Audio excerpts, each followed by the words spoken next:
You can send in your questions by text or video at the Q&A website. Our next question tonight comes from Jane Hunter. Where's Jane? Just over here. There's Jane. Go ahead, Jane. Thank you, Tony. Najibah, you are an example of a young person who has escaped Afghanistan and is achieving success.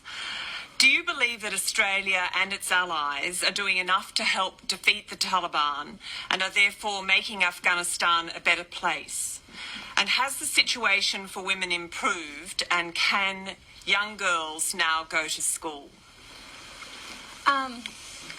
The current situation in Afghanistan has been highlighted within the media, and I think everybody is quite aware that even though since the Taliban has collapsed, we still do not have that safety and security for our people to live in the country, and as a result we can see that more asylum seekers are coming by boat to Australia. And just answering your question, most definitely yes. The troops in Afghanistan are providing safety and security for our people in Afghanistan.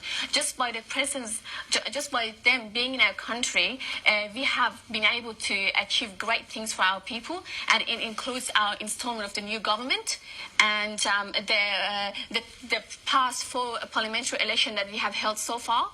And by the troops being in Afghanistan, we have actually provided more safety and security for those women and young girls to attend school, colleges and universities, which could have been impossible to achieve. Is that happening throughout Afghanistan, though? I mean, or is it locked into certain pockets of safety like Kabul, or relative safety like I believe it's locked up in places like Kabul, because Kabul is the capital city of Afghanistan, where more troops are there. So the presence of troops are more present in Kabul rather than in villages like Bamiyan. That's where I'm from, where the roads are still trafficked by the Taliban. People cannot use those roads to travel around to go from Ghazni to Bamiyan, because the Taliban is everywhere, because the troops are still not present in those villages. So it is pocket villages that you're talking about. What are you hearing about the situation in those areas for women?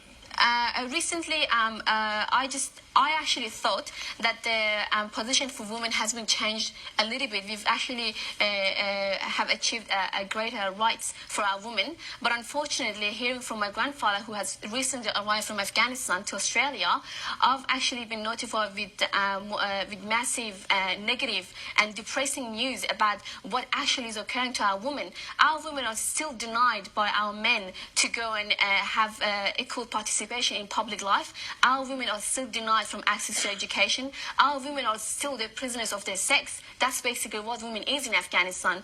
And recently, just about 2 weeks before, our minister for Hazara people came from Afghanistan to Australia. And I myself, I've had I went along with a few other guests to a conference to sit with him and talk about the current situation of women in Afghanistan. And I was actually shut down by him not to ask any question as a woman. So that was another indication for me that in Australia he actually shut me off. So God knows what he would have done to me in Afghanistan. Jim Mullen, let's get your perspective on this.